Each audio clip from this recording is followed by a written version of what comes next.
ഭഗവതാരാധന നമ്മുടെ അറിവിൽ 450 വർഷത്തിനിടയ്ക്ക്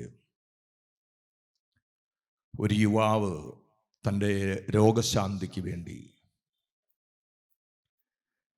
തൻ്റെ ഗുരുനാഥനും കൂടിയായ ഭാര്യാപിതാവിൻ്റെ രോഗത്തെ പ്രാർത്ഥന കൊണ്ട് തന്നിലേക്ക് ആവാഹിച്ചെടുത്ത നാരായണ ഭട്ടതിരി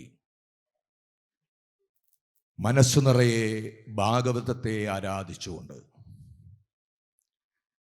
ജീവിത വഴികളിൽ എവിടെയോ നഷ്ടപ്പെട്ടു പോയ ആധ്യാത്മിക ബോധത്തെ ഭാഗവതം കൊണ്ട് പൂർണ്ണമാക്കി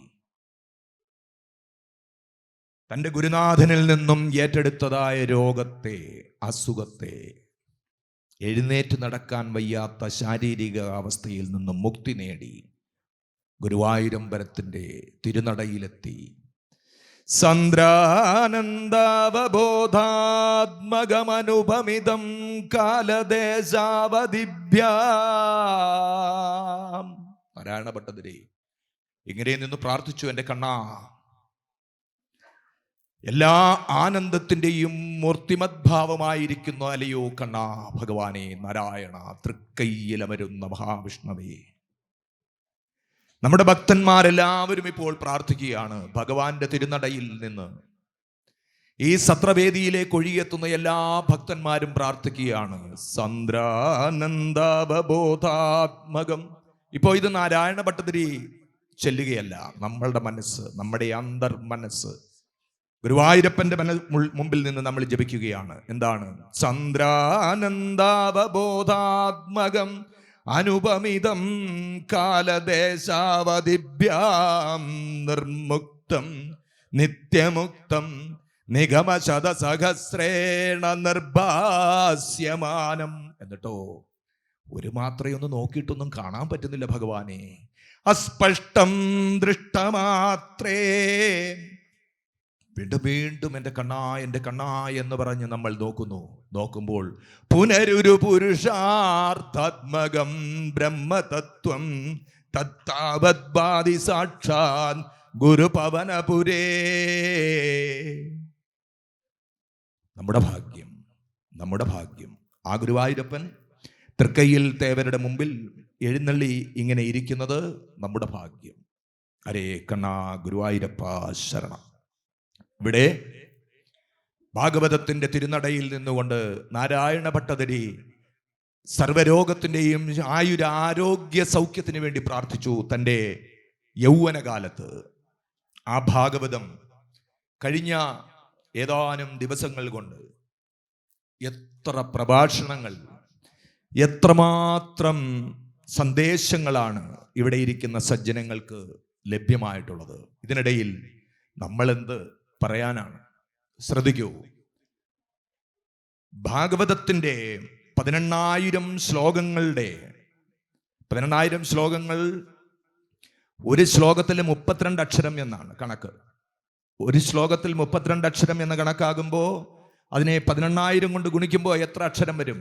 അത്രയും മന്ത്രാക്ഷരങ്ങൾ, ബീജാക്ഷരങ്ങളാണ്. ഓം നമോ ഭഗവതേ വാസുദേവായ എന്ന് പറയുന്നത് പോലെയും 18,000 അക്ഷരങ്ങളിലെ ഓരോ അക്ഷരങ്ങളും എന്താണ്? ഓരോ മന്ത്രത്തിൻ്റെ ബീജാക്ഷരങ്ങളാണ് എന്നറിയണം. ഓം നമോ ഭഗവതേ വാസുദേവായ എന്ന് പറയുന്നതിലെ ഓരോ അക്ഷരങ്ങളും ഒരു മഹാമന്ത്രത്തിൻ്റെ ബീജാക്ഷരങ്ങളാണെന്നറിയണം. ഇങ്ങനെ കടപ്പുറത്ത് നമ്മൾ ചെന്ന് നിൽക്കുമ്പോൾ കടൽ എത്ര ശാന്തമാണ്. കടലിൻ്റെ അഗാധതയിലേക്ക് നോക്കുമ്പോൾ കടൽ വളരെ ശാന്തമായിട്ടാണ് ഒഴുകുന്നത്. തിരകൾ പോലും കാണാൻ പറ്റുകയില്ല. അതുപോലെയാണ് നമ്മൾ ഭാഗവതത്തിലേക്ക് പ്രവേശിക്കുമ്പോൾ. ഭാഗവതമാകുന്ന മഹാസമുദ്രത്തിന്റെ തീരത്ത് നിന്ന് നോക്കുമ്പോൾ ഈ പദങ്ങളൊന്നും നമുക്ക് തരുന്നില്ല എന്ന് തോന്നും. ഈ പദങ്ങളെല്ലാം ശാന്തമായി ഭക്തന്റെ മുമ്പിൽ പ്രത്യക്ഷപ്പെട്ടുകൊണ്ടേയിരിക്കും. നമസ്യേ പുരുഷം ത്വാദ്യമീശ്വരം പ്രകൃതേപരം അലക്ഷ്യം സർവഭൂതാനാം അന്തർബഹിരവസ്ഥിതം. കുന്തിമാതാവിന്റെ പ്രാർത്ഥനയാണ്. അകവും പുറവും നിറഞ്ഞു നിൽക്കുന്ന ആ ഭഗവാനെ നമുക്ക് കാണാൻ കഴിയില്ല. അരേ കണ്ണാ, നമ്മുടെ നഗ്നനേത്രങ്ങൾ കൊണ്ട് നമ്മുടെ ഭൗതിക ജീവിതത്തിൽ നമുക്ക് നമ്മുടെ നഗ്നനേത്രങ്ങൾ കൊണ്ട് കാണാൻ സാധിക്കുന്നില്ല എങ്കിലും മുഗ്ധമായി കനീവോടെ മറഞ്ഞു വന്ന അനീശം. പൂന്താനം പറഞ്ഞതുപോലെ എങ്ങനെയാണ്? ഏറ്റവും നമ്മുടെ കണ്ണുകൊണ്ട് കാണാൻ കഴിയുന്നില്ല എങ്കിലും ആ ഭഗവാൻ സദാ സദാ സദാ നമ്മുടെ അടുത്തു നിന്ന് നമ്മളെ ഇങ്ങനെ കരുതലും വാത്സല്യവും തന്ന് സംരക്ഷിച്ചുകൊണ്ടേയിരിക്കും. അതാണ് ഭഗവാൻ. അപ്പൊ നോക്കൂ, നമ്മുടെ ഇന്നത്തെ വിഷയത്തിലേക്ക്, എങ്ങനെയാണ് ഭാഗവതം നമ്മുടെ ദൈനംദിന ജീവിതത്തിന് ദിശാബോധം നൽകുന്നത് എന്നതിലേക്കാണ് നമ്മളൊരു പരിശ്രമം നടത്തുന്നത്. ദശാവതാര സത്രമാണ് ഇവിടെ നടക്കുന്നത്. ഭഗവാൻ വർഷങ്ങളായി ദശാവതാര ചാർത്താണ് നടക്കുന്നത്. ഹരേ കണ്ണ ശ്രദ്ധിക്കൂ. മത്സ്യാവതാരം നമുക്കെല്ലാവർക്കും അറിയാം. 10 അവതാരങ്ങളുടെ പേര് നമുക്കറിയാം. മത്സ്യാവതാരത്തെ കുറിച്ചും അറിയാം സ്വാമി. മത്സ്യമായിട്ട് ഭഗവാൻ അവതരിച്ചു. മത്സ്യാവതാരം. സത്യവ്രതൻ എന്ന മഹാരാജാവ് നദിയിൽ കുളിക്കാൻ പോയപ്പോൾ, കുളിച്ചു കഴിഞ്ഞ് തർപ്പണം ചെയ്യുന്ന സമയത്ത് കൈക്കുമ്പിളിൽ ഒരു കുഞ്ഞുമീൻ. സ്വല്പം കഴിഞ്ഞപ്പോൾ അതിനെ നദിയിലേക്ക് ഒഴുക്കാനായിട്ട് പോയപ്പോൾ മീൻ പറഞ്ഞു, അരുതേ, വലിയ മത്സ്യങ്ങൾ വല്ലോ എന്നെ തിന്നുകളയുമേ എന്ന് പറഞ്ഞു. ഉടനെ തൻ്റെ കയ്യിലുണ്ടായിരുന്ന മന്തയിലേക്ക് ഇട്ടു. അതിൽ കിടന്ന് വളർന്നപ്പോൾ വീട്ടിൽ കൊണ്ടുവന്ന് കിണറ്റിനകത്തിട്ടു. അതിലും കിടന്ന് വളർന്നപ്പോൾ ഒരു കുളത്തിനകത്തിട്ടു. അതിലും കിടന്ന് വളർന്നപ്പോൾ ഒരു നദിക്കകത്തിട്ടു. അങ്ങനെ ക്രമാതീതമായിട്ട് വളർന്ന് വന്നപ്പോൾ സത്യവ്രത മഹാരാജാവിന് മനസ്സിലായി, ഇത് നിസ്സാരക്കാരനല്ല. ഇതാണ് മത്സ്യ അവതാരത്തിൻ്റെ ഭാഗവത കഥ. നമുക്കെന്താണ്? സത്യവ്രതനോട് ഒരു പ്രളയം, ലോകാവസാനം വരാൻ പോവുകയാണ്. ഒരു ലോകാവസാനം വരാൻ പോവുകയാണ്. ഒരു പ്രളയം വരാൻ പോവുകയാണ്. ഓരോ രാത്രി നമ്മളിവിടേക്കാ വരുന്നേ. നമ്മൾ ഭാഗവതത്തിൽ നിന്നും നമ്മൾ നേരെ നമ്മുടെ നിത്യജീവിതത്തിലേക്കാണ് വരുന്നത്. ഭാഗവതം നമ്മുടെ നിത്യജീവിതത്തിന് എന്തു നൽകുന്നു? അപ്പോഴാണ് ആരാധന പൂർണ്ണമാകുന്നത്. അതിലേക്കാണ് നമ്മൾ വരാൻ ശ്രമിക്കുന്നത്. അപ്പൊ നമ്മൾ ഭാഗവത കഥ നിങ്ങൾക്ക് കഴിഞ്ഞ 10 ദിവസക്കാലമായി എല്ലാവരും പറഞ്ഞു തന്നുകൊണ്ടേയിരിക്കുന്നു. ഇവിടെ ആ ഭാഗവത കഥയിൽ നിന്നും നമ്മൾ നേരെ നമ്മുടെ ദൈനംദിന ജീവിതത്തിലേക്കാണ് വരുന്നത്. ഹരേ കണ്ണ ഗുരുവായൂരപ്പ ശരണം. നോക്കൂ, ഒരു പ്രളയം കഴിഞ്ഞു എന്ന് പറയുമ്പോൾ ഇതാ ഒരു രാത്രിയായി. ഗൃഹസ്ഥന്മാരെ സംബന്ധിച്ചിടത്തോളം, നമ്മളെ സംബന്ധിച്ചിടത്തോളം ഒരു പകൽ കഴിയുമ്പോൾ പ്രളയമാണ് എന്ന് പറഞ്ഞാൽ ഇരുട്ടാണ്, എന്ന് പറഞ്ഞാൽ രാത്രിയാണ്, എന്ന് പറഞ്ഞാൽ നിദ്രയാണ്, ഉറക്കമാണ്. നമ്മൾ ഉറങ്ങുന്നതിന് മുമ്പ് നമ്മൾ ഓരോരുത്തരും ഒന്ന് ചിന്തിക്കണം, ഈ പകൽ നമ്മൾ എന്തെല്ലാം കർമ്മങ്ങൾ ചെയ്തു. ഉറങ്ങുന്നതിന് മുമ്പ് നമ്മൾ എന്തെല്ലാം കർമ്മങ്ങൾ ചെയ്തു, അതെന്തെല്ലാം നമുക്ക് ഗുണമായി വന്നു, അതിലെന്തെല്ലാം അന്യർക്ക് ദോഷമായി ഭവിച്ചു. ചിന്ത കൊണ്ട്, വാക്കുകൊണ്ട്, മനസ്സുകൊണ്ട്, കർമ്മം കൊണ്ട്, മനസ്സാ വാചാ കർമ്മണ, മനസ്സുകൊണ്ടോ വാക്കുകൊണ്ടോ കർമ്മം കൊണ്ടോ ഒക്കെ നമ്മൾ ആർക്കെങ്കിലും എന്തെങ്കിലും ദോഷം ചെയ്തു പോയിട്ടുണ്ടോ? നമ്മുടെ മക്കൾ, നമ്മുടെ കുടുംബാംഗങ്ങൾ നമ്മുടെ സംസ്കാരത്തിന്റെ സത്യവും ധർമ്മവും നീതിയും ന്യായവും ഒക്കെ നഷ്ടപ്പെടുത്തിയിട്ടുണ്ടോ? നാട്ടുകാരല്ല, പിന്നെയോ നമ്മുടെ വീട്ടുകാർ, നമ്മളും നമ്മുടെ മക്കളും ഉൾപ്പെടുന്നതായ സമൂഹം, നമ്മുടെ കുടുംബത്തിലെ അംഗങ്ങൾ, അവരെ മാത്രമേ നമുക്കിപ്പോൾ അറിയുള്ളൂ.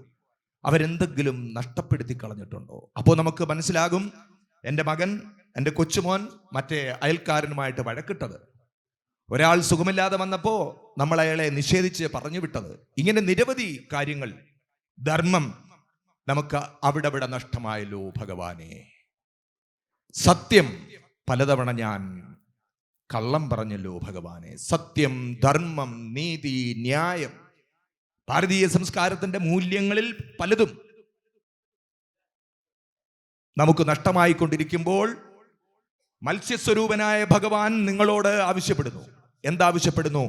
സത്യത്തിന്റെയും ധർമ്മത്തിന്റെയും നീതിയുടെയും ന്യായത്തിന്റെയും ബീജങ്ങളെ. ഭാഗവതത്തിൽ എന്താണ് പറഞ്ഞത്? ഈ പ്രപഞ്ചത്തില് എല്ലാം പ്രളയത്തിൽ പോകാൻ പോവുകയാണ് സത്യവ്രത. അതുകൊണ്ട് നീ ഒരു തോണിയിൽ കയറി ഈ എല്ലാ നന്മകളുടെയും എല്ലാ ജീവജാലങ്ങളുടെയും ബീജങ്ങളെ സമാഹരിച്ച് ഒരു വള്ളത്തിലേറ്റി നീ യാത്ര ചെയ്യുക, നിന്നെ മാത്രം ഈ പ്രളയം ബാധിക്കുകയില്ല എന്ന് സത്യവ്രതനോട് പറഞ്ഞു. ഇതാ ഭക്തോത്തമന്മാരായ ഭാഗവത ഭക്തോത്തമനായ തൃക്കയിലെ സത്രവേദിയിൽ സന്നിഹിതരായിരിക്കുന്ന ഭക്തജനങ്ങളോട് മത്സ്യസ്വരൂപനായ ഭഗവാൻ ആവശ്യപ്പെടുന്നു. എന്ത്? നിങ്ങളുടെ കുടുംബത്തിൽ നിന്നും നഷ്ടമായിക്കൊണ്ടിരിക്കുന്ന, നിങ്ങളുടെ ഗൃഹത്തിൽ, നിങ്ങളുടെ കുടുംബത്തിൽ, നിങ്ങളുടെ ഗ്രാമത്തിൽ, നിങ്ങളുടെ ബന്ധുക്കളുടെ ഇടയിൽ, സുഹൃത്തുക്കളുടെ ഇടയിൽ നഷ്ടമായിക്കൊണ്ടിരിക്കുന്ന ധർമ്മത്തിന്റെ ബീജം നിങ്ങൾ എടുക്കൂ, സത്യത്തിന്റെ ബീജം നിങ്ങൾ എടുക്കൂ, ന്യായത്തിന്റെ ബീജം നിങ്ങൾ എടുക്കൂ. സത്യം, ധർമ്മം, നീതി, ന്യായം, അവയുടെ ബീജം നിങ്ങൾ ഏറ്റെടുക്കൂ എന്ന് മത്സ്യസ്വരൂപനായ ഭഗവാൻ നമ്മളോട് ഓരോ രാത്രിയിലും വന്ന് ആവശ്യപ്പെടുന്നു. എന്താണ് രാത്രി എന്ന് പറഞ്ഞാൽ? ഭാഗവതത്തിലെ പ്രളയം ബ്രഹ്മദേവനാണെങ്കിൽ, ബ്രഹ്മദേവന്റെ കർമ്മം സൃഷ്ടികർമ്മമാണെങ്കിൽ, ബ്രഹ്മദേവന്റെ സന്തതി പരമ്പരകളുടെ കണ്ണിയായ നമ്മൾ സൃഷ്ടികർമ്മങ്ങൾ മനസ്സുകൊണ്ടും ചിന്ത കൊണ്ടും കർമ്മം കൊണ്ടും സദാ സദാ സദാ ചെയ്തുകൊണ്ടേയിരിക്കുന്നു. അപ്പോൾ ഭഗവാൻ പറയുന്നു, മത്സ്യസ്വരൂപനായ ഭഗവാൻ പറയുന്നു, എന്ത്? നഷ്ടപ്പെട്ടു പോയ ഇവിടെ ഇരിക്കുന്നവർ, നമ്മളെ ശ്രവിക്കുന്നവർ, ദൂരെ ദൂരെ സ്ഥലങ്ങളിൽ ഇരിക്കുന്നവർ, നിങ്ങൾ ധർമ്മത്തിന്റെ നഷ്ടപ്പെട്ടു പോയ ബീജത്തെ ഏറ്റെടുത്ത് നിങ്ങളുടെ സന്തത പരമ്പരകൾക്ക് പറഞ്ഞു കൊടുക്കണേ. എന്താണ് ധർമ്മം, എന്താണ് അധർമ്മം, എന്താണ് സത്യം, എന്താണ് അസത്യം എന്ന് വിവേചിച്ചു തരുന്ന ഗ്രന്ഥമാണ് ഭാഗവതം. സത്യത്തെക്കുറിച്ചും ധർമ്മത്തെക്കുറിച്ചും നീതിയെക്കുറിച്ചും ഒക്കെ പറയുന്നതിനോടൊപ്പം അധർമ്മത്തെക്കുറിച്ചും അസത്യത്തെക്കുറിച്ചും അന്യായത്തെക്കുറിച്ചും ഒക്കെ ഭാഗവതത്തിൽ പറയുന്നുണ്ട്. അപ്പോൾ നിങ്ങളോട് പറയുന്നു മത്സ്യസ്വരൂപനായ ഭഗവാൻ. ഇവിടെയാണ് ഓം ശ്രീ മത്സ്യസ്വരൂപായ ശ്രീമന്നാരായണായ നമഃ പൂർണ്ണമാവുകയാണ്. എന്താണ്? മത്സ്യാവതാരം നമ്മുടെ ഭക്തന്മാർക്ക്, ഭാഗവതോത്തമന്മാർക്ക് നിത്യജീവിതത്തിൽ എന്തുകൊണ്ടാണ് ഈ ഭാഗവതം കാലാതിവർത്തിയായി നിലനിൽക്കുന്നത്? എന്തുകൊണ്ടാണ്? പുരാനവം. ഈ പുരാണം എക്കാലവും നവനവങ്ങളായ സന്ദേശങ്ങളെ വരും വരും തലമുറകൾക്ക് നൽകുന്നത് കൊണ്ടാണ് ഇത് ഇന്നും ഇനിയും ഒരു യുഗം കഴിഞ്ഞാലും ചർച്ച ചെയ്യപ്പെടുന്നതിന് കാരണം അതാണ്. ശ്രമിക്കണേ. എന്തിനു ശ്രമിക്കണം? നമ്മൾ നഷ്ടപ്പെട്ടു പോയ ധർമ്മങ്ങളെ വീണ്ടെടുക്കാൻ ശ്രമിക്കണം. എങ്ങനെ ശ്രമിക്കണം? നമ്മുടെ മക്കളോടോ കൊച്ചുമക്കളോടോ ഒരു കഥയിലൂടെ, ഒരു ഭാഗവത കഥയിലൂടെ ചോറുണ്ണാണ്ടിരിക്കുമ്പം, ഡൈനിങ് ഹാളിലിരിക്കുമ്പം, നാമം ചെല്ലാനിരിക്കുമ്പം, എല്ലാവരും കൂടെ കൂട്ടുകൂടിയിരുന്ന് വർത്തമാനം പറഞ്ഞുകൊണ്ടിരിക്കുമ്പോൾ ഈ ധർമ്മത്തിന്റെ മാഹാത്മ്യം പറഞ്ഞു കൊടുക്കണം. അവൻ കേൾക്കുമോ കേൾക്കത്തില്ലയോ, അനുസരിക്കുമോ അനുസരിക്കത്തില്ലയോ, അവന്റെ ജീവിതത്തിലേക്ക് അത് സ്വീകരിക്കുമോ സ്വീകരിക്കത്തില്ലയോ എന്നുള്ളത് നമ്മുടെ വിഷയമല്ല. അങ്ങനെയായിരുന്നെങ്കിൽ ഒരു സപ്താഹം കൊണ്ട്, ഒരു സത്രം കൊണ്ട്, ഒരു സ്വാമി വിവേകാനന്ദനെ കൊണ്ട്, ഒരു രാമകൃഷ്ണ പരമഹംസനെ കൊണ്ട് ഈ നാട് നന്നായേനെയല്ലോ. നന്നാകില്ല. കാരണം എന്താണ്? ഭാഗവതം പറയുന്നു ഇത് 4 യുഗങ്ങളിൽ 4ാമത്തതാണ്, കലിയുഗമാണ്. ഇനിയും ഇത് ക്രമാതീതമായിട്ട് വർദ്ധിച്ചു വരുമ്പോൾ കൽക്കി അവതരിക്കും. എവിടെയാണ് കൽക്കി അവതരിക്കുന്നത്? നമുക്ക് കൽക്കിയെ കാണാൻ പറ്റുമോ? നമ്മുടെ ഓരോരുത്തരുടെയും ഹൃദയപത്മങ്ങളിൽ കൽക്കിയുടെ അംശകലകൾ പിറക്കണം. നമ്മുടെ ഓരോരുത്തരുടെയും ചിന്തകളിൽ, കർമ്മങ്ങളിൽ എന്ത് പിറക്കണം? കൽക്കി അവതരിക്കണം. കൽക്കിയുടെ അംശമില്ലെങ്കിൽ നിങ്ങൾ ഇവിടെ വന്നിരിക്കില്ലായിരുന്നു. കലിയുഗത്തിൽ ഭാഗവതത്തെ ശ്രവിക്കാൻ ഒരാൾ വന്നാൽ, കലിയുഗത്തിൽ ഭാഗവത്തെ ഒരാൾ ശ്രവിക്കാനിടയായാൽ ഉറപ്പാണ് ആ ആളിൻ്റെ ഉള്ളിൽ കൽക്കി ഭഗവാന്റെ അംശകലയുടെ ജ്യോതി തെളിയുന്നുണ്ട് എന്നാണ് അർത്ഥം.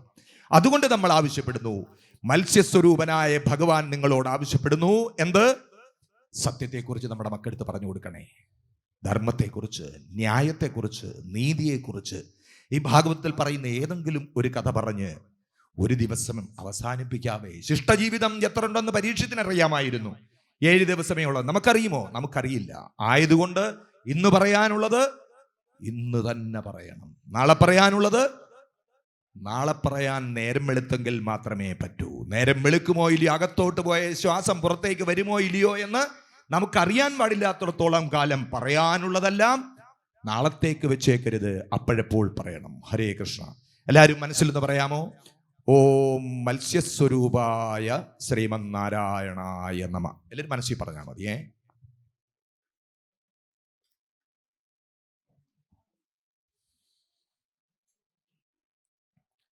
ഒരു ശാപം കൊണ്ട് ദേവന്മാർക്കെല്ലാം ജരാനര ബാധിച്ചു.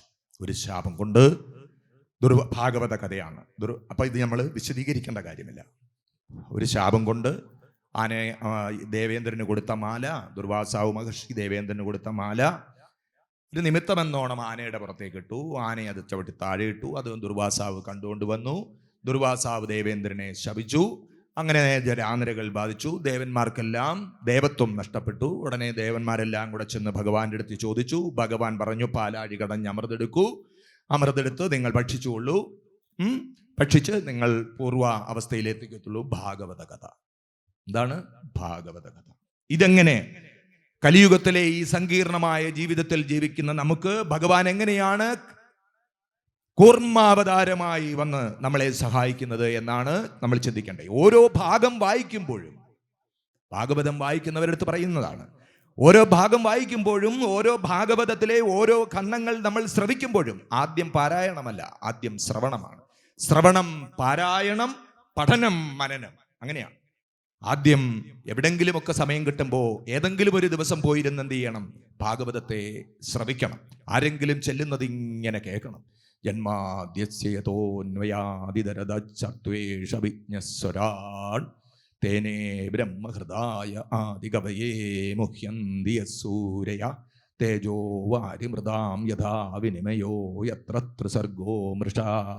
ഇതിപ്പോൾ കാണാതെ പഠിച്ചു കാണും നിങ്ങൾ. കാരണം എല്ലാ ആചാര്യന്മാരും ഇത് ചൊല്ലി ഇത് ശ്രോതാക്കളായിട്ട് വന്നിട്ടുള്ളവരെല്ലാം കാണാതെ പഠിച്ചു കാണും. അപ്പോ അങ്ങനെ ആദ്യം ശ്രവണമാണ്. ഉടനെ നമുക്ക് ഇതങ്ങ് പഠിച്ചേക്കാം, നമ്മൾ ഭാഗവതത്തിൽ ഒരു ഉസ്താദായേക്കാം എന്നൊന്നും വിചാരിക്കരുത്. നമുക്ക് ശ്രവണം, അങ്ങനെ ശ്രവണം നിരന്തരമായിട്ട് വരുമ്പോൾ മാത്രമേ ഇതെന്താണെന്നറിയാനുള്ള പാരായണത്തിലേക്ക് നമുക്ക് കയറാൻ തോന്നുകയുള്ളൂ. അപ്പൊ നമ്മുടെ മക്കളെയും കൊണ്ടോ കൊച്ചുമക്കളെയും കൊണ്ടോ ഇങ്ങനെ നിർബന്ധിക്കണം. ആര് പറയുന്നതാണ്? വ്യാസം പറയുന്നതാണ്, ഞാൻ പറയുന്നതല്ല. എന്താണ്? സത്രവേദിയിലേക്ക് വരാത്തവരെ നമ്മൾ നിർബന്ധിച്ച് എന്ത് ചെയ്യണം? സപ്താഹം കേൾക്കാൻ, ഭാഗവത പാരായണം കേൾക്കാൻ നമ്മൾ നിർബന്ധിച്ച് ആളുകളെ വിളിച്ചുകൊണ്ട് പോകണമെന്നാണ്. ആര് പറയുന്നത്? 7 ദിവസമൊന്നും നീ വരണ്ട, ഇന്ന് ഉച്ച വരെ വന്നിരുന്ന് ചോറ് കൊണ്ടിട്ട് നീ പൊയ്ക്കോ. ആര് പറയുന്നു? ഭാഗവത മാഹാത്മ്യത്തിൽ വേദവ്യാസൻ പറയുന്ന കാര്യങ്ങളാണ് നമ്മൾ പറയുന്നത്. ഹരേ കൃഷ്ണ കണ്ണ തൃക്കയിൽ മഹാവിഷ്ണവേ നമ. അപ്പോ ആ കൂർമാവതാരം ഇതാ ഇപ്പോ മന്ദര പർവ്വതത്തെ കടകോലാക്കി, വാസുകിയെ കയറാക്കി, ദേവന്മാർ ഒരു വശത്തും അസുരന്മാർ മറുവശത്തും നിന്ന് മന്ദര പർവ്വതത്തെ കടയുകയാണ്. മന്ദര പർവ്വതത്തെ കടഞ്ഞപ്പോ എന്ത് സംഭവിച്ചു? മന്ദര പർവ്വതം താന്നുപോയി, താഴോട്ട് പോയി. അപ്പൊ താഴോട്ട് പോയപ്പോ എന്ത് സംഭവിച്ചു? ഒരുപാട് ആളുകൾ ചത്തുപോയി. ഒരുപാട് ആളുകൾ ദേവന്മാരുടെ കൂട്ടത്തിലും അസുരന്മാരുടെ കൂട്ടത്തിലും ചത്തുപോയി. നിങ്ങളൊന്ന് ആലോചിച്ച് നോക്കൂ, പർവ്വതം ഇങ്ങനെയായിരുന്നേ.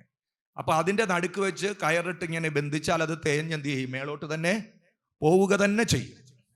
അപ്പോ ഈ ആയിരക്കണക്കിന് വർഷങ്ങൾക്ക് മുമ്പ് ഇങ്ങനെ ഒരു കഥ നടന്നെന്നും അത് ഭാഗവതത്തിലൂടെ ഇങ്ങനെ സമയം കണ്ടെത്തി ഇങ്ങനെ വന്നിരുന്ന് കേട്ടത് കൊണ്ട് നമുക്കെന്താ ഫലം?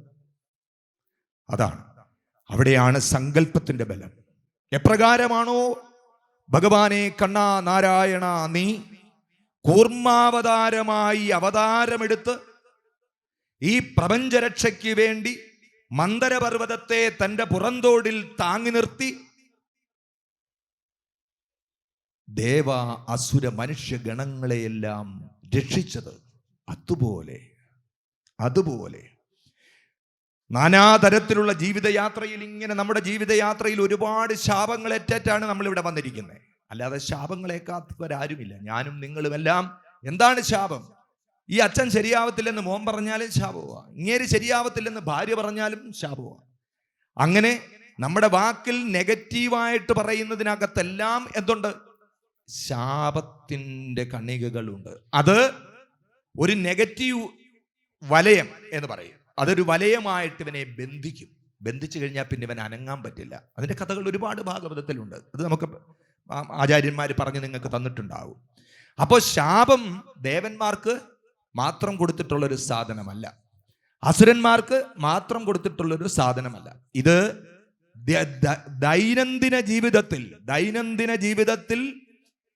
നാനാതരത്തിലുള്ള ശാപങ്ങളേൽക്കയാൽ നമ്മുടെ ദേഹത്തിലും നമ്മുടെ ദേഹിയിലുമുള്ള നമ്മുടെ ആത്മചൈതന്യത്തിൻ്റെ ഈശ്വരീയത, സ്വാത്വികമായ ഭാവം കുറയും, നഷ്ടപ്പെടും. അതിനെ പുനരുജ്ജീവിപ്പിക്കണം. അപ്പോ ഓരോ ഭക്തന്റെയും ജീവിതത്തിൽ അവൻ തകർന്ന് ഈ നാനാതരത്തിലുള്ളതായ ശാപങ്ങൾ കൊണ്ടോ നാനാതരത്തിലുള്ളതായ നമ്മുടെ കർമ്മദോഷങ്ങൾ കൊണ്ടോ നമ്മുടെ ജീവിതത്തിന് എന്തുണ്ടാകാം?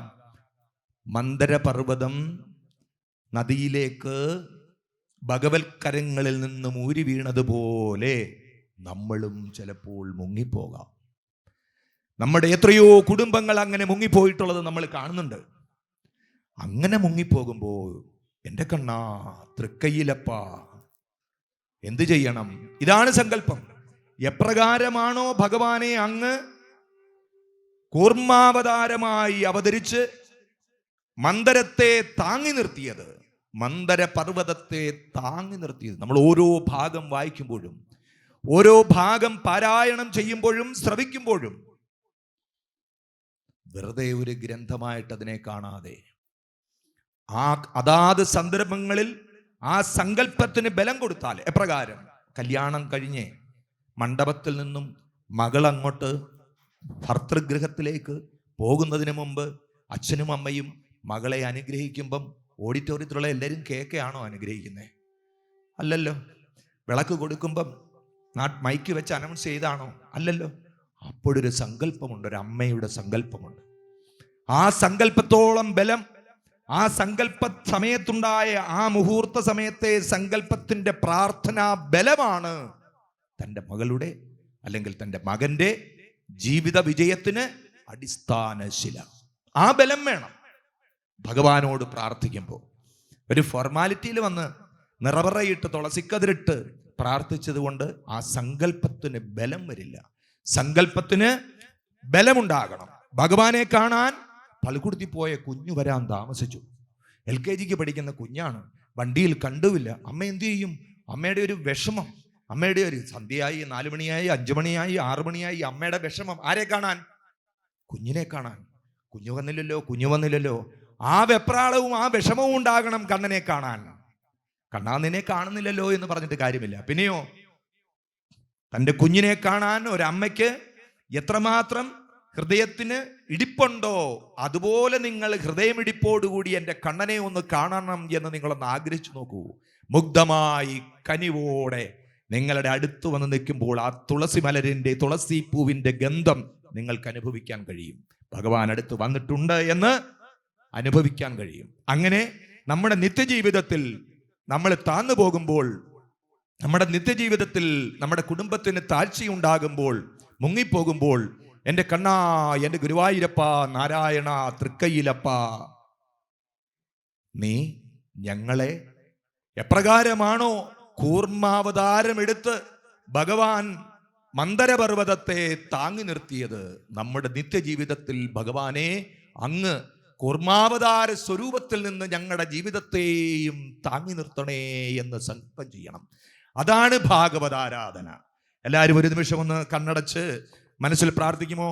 ഓം ശ്രീ കൂർമ്മസ്വരൂപായ നാരായണായ നമഃ. ദശാവതാര സത്രമാണ്. എന്തിനാണ് ഈ ദശാവതാര സത്രം നമ്മൾ ഇവിടെ നടത്തിയത്? എന്തിനാണ് ദശാവതാരം എന്ന് പേര് പറഞ്ഞത്? ആ ദശാവതാരത്തിലെ ഓരോ അവതാരവും നമ്മുടെ നിത്യജീവിതത്തിന്റെ, ദൈനംദിന ജീവിതത്തിന് നമുക്ക് വെളിച്ചം തരുന്നതായിരിക്കണം. അല്ലെങ്കിൽ എന്തിന് നമ്മൾ കഷ്ടപ്പെട്ട് ലക്ഷക്കണക്കിന് രൂപ ചെലവാക്കി നമ്മളിതെല്ലാം ചെയ്യുന്നു? ഇതൊരു ഭഗവത് നിശ്ചയം.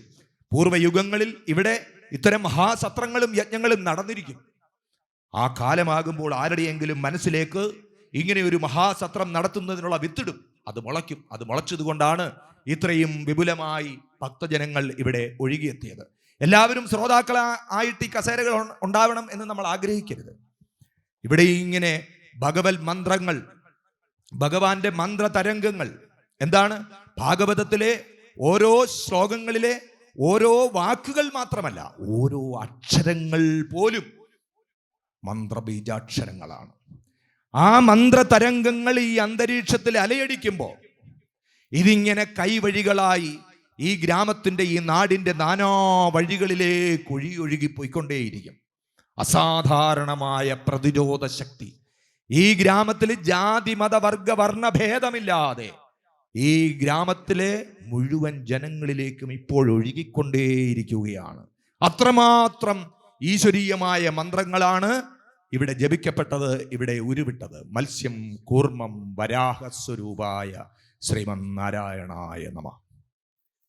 എത്ര മോശമായ സ്വരൂപങ്ങളാണ് ഭഗവാൻ എടുക്കുന്നത് അല്ലെ?